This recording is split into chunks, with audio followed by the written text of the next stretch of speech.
He came from the silver screen to win one for the Gipper. He rode in from the West, winning the nation's heart. Ronald Reagan's contagious optimism rekindled our national pride. He filled our hearts and raised our spirits to believe in something greater than ourselves, to believe in America, to believe in that shining city on a hill. And America responded. We went back to work, ushering in an era of unprecedented prosperity. We advanced freedom, tearing down the walls of communism and obstacles to opportunity. When asked about his legacy, Ronald Reagan said he hoped the American people would remember him as a president who tried to expand the frontiers of human freedom.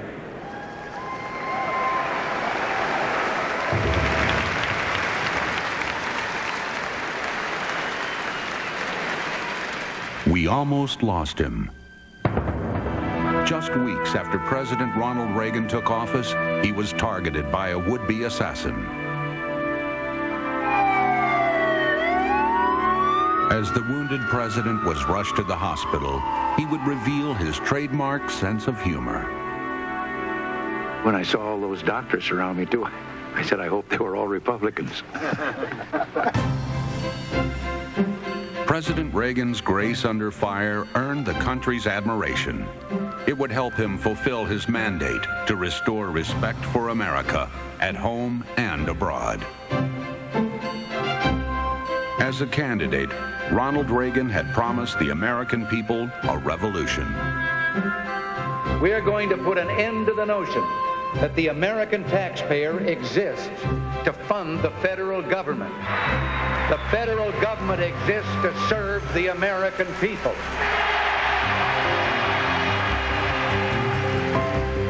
As president, Reagan delivered. We said we intended to reduce interest rates and inflation, and we have. We said we would reduce taxes to get our economy moving again, and we have.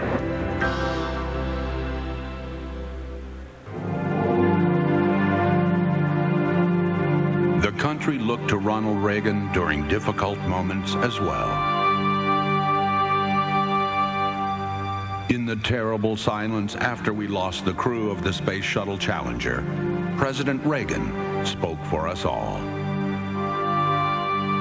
We mourn 7 heroes. We will never forget them, nor the last time we saw them, as they prepared for their journey and waved goodbye and slipped the surly bonds of earth to touch the face of God.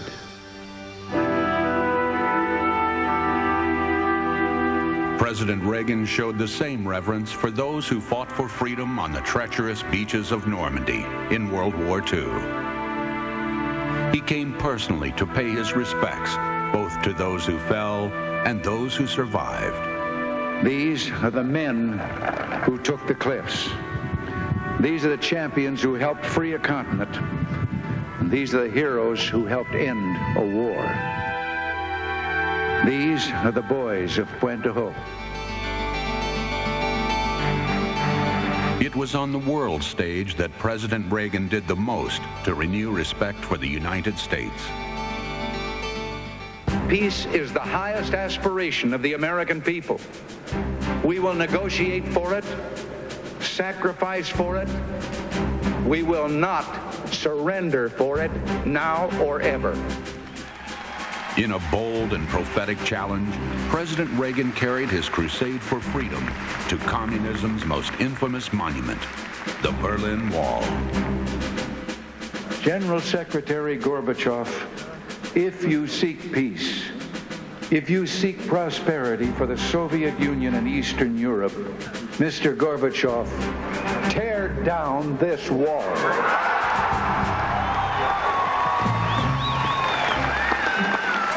President Reagan was unflinching in his defense of freedom, yet he was also a visionary statesman.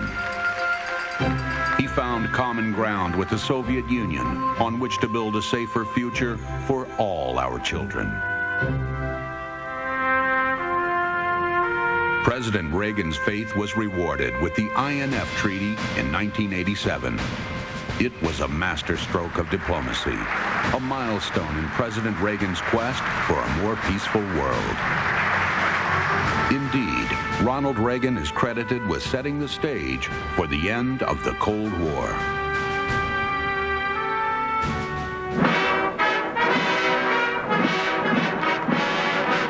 Despite the whirlwind of activities that is the presidency, Ronald Reagan always made time for his one true love, Nancy Davis Reagan.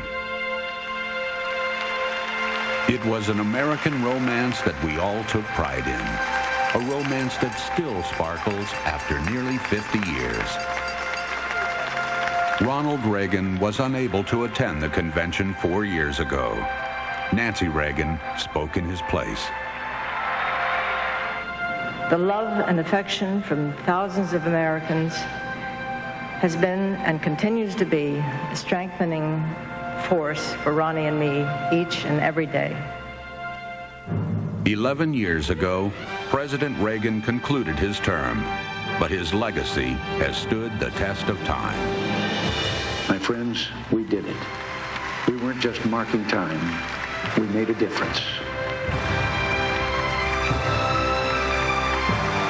All in all, not bad. Not bad at all. And so, goodbye.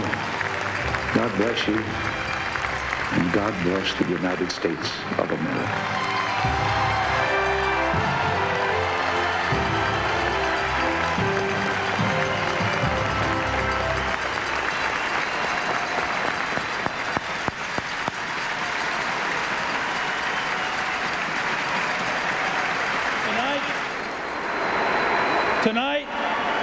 Tonight, Mr. President, we salute you.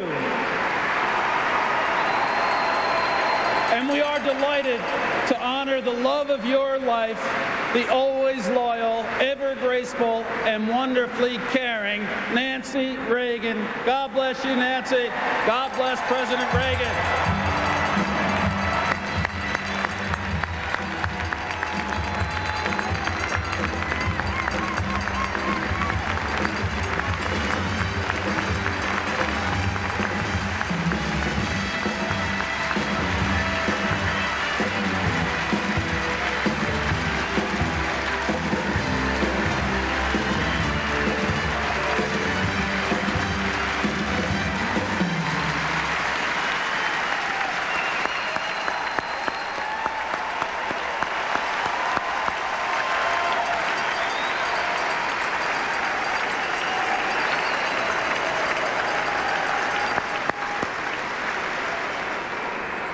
Thank you.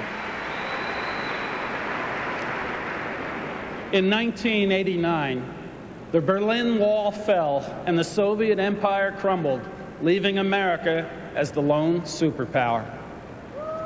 President George Bush had a new mission for America, a mission not of conflict, but of peace, not of dominance, but of freedom. Our conscience was strong, and so was our confidence. In the world, we stood up to aggression, defending freedom in the Middle East and beyond. At home, we reached within ourselves to help those beyond ourselves. Through strength and conviction, the 100-hour war, and 1,000 points of light, President Bush led America into a post-Cold War era. Tonight, we recognize President and Mrs. George Bush for their extraordinary life of service to the country they love so much.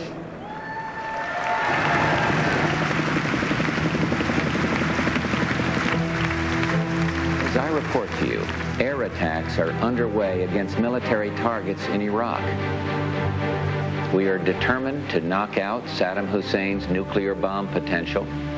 We will also destroy With these forceful words, President George Bush led the American people out from the long shadow of Vietnam. Our decisive Persian Gulf action let the world know we had regained our strength. Once again, we were standing by a friend on the side of justice and freedom.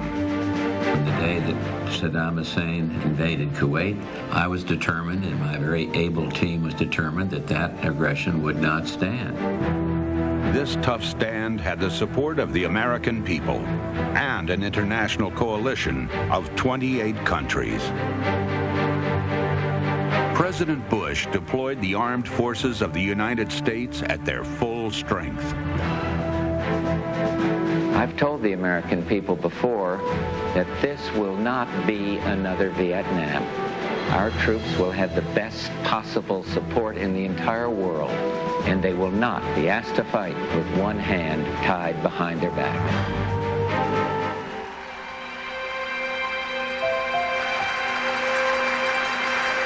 America's sons and daughters completed their mission with stunning success. They restored freedom to a friendly nation and proved that America's strength was greater than ever. When we talk about the strength of America, it's not just military strength, where we're second to none, but it's the strength of our nation's character, the decency and honor that is the United States of America. For years, George and Barbara Bush have exemplified the generosity of the American spirit. Are you taking your teddy bear along? Barbara Bush's Foundation for Family Literacy brings the gift of reading to our nation's children. The funniest thing I ever heard. Of course I'm not. The way a child learns to read starts at home. The parents are the first teachers. My goals are to see that America becomes more literate. Among President Bush's proudest achievements were the signing of the Clean Air Act and the Americans with Disabilities Act. Every man, woman, and child with a disability can now pass through once closed doors into a bright new era of equality, independence, and freedom.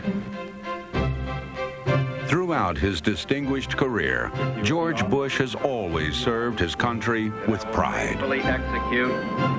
There can be no definition of a successful life that does not include service to others. We need to reawaken this spirit in our country. A spirit of goodness, kindness, strength, honor. With his long history of public service, George Bush knows what it takes to be President of the United States. I think George's record can stand all the scrutiny in the world, and I think it'll show a man of honor, show a man of integrity. For George and Barbara Bush, having two sons involved in public life is a source of pride. Of course, they are well acquainted with the pressures that are part of the political world. This is a letter I wrote to our two sons in politics, George and Jeb, in August of 1998. Your mother tells me that both of you have mentioned to her your concerns about some of the political stories, the one that seemed to put me down and make me seem irrelevant. Both sons had worried that such stories, which praised them at the expense of their father, would harm their close-knit family. George Bush had some fatherly advice. Don't worry about it. At some point, both of you may want to say, well, I don't agree with my dad on that point. Or frankly, I think Dad was wrong on that. Do it. Chart your own course, not just on the issues, but on defining yourselves. For nothing can ever be written that will drive a wedge between us. Nothing at all. This from your proud and devoted Dad.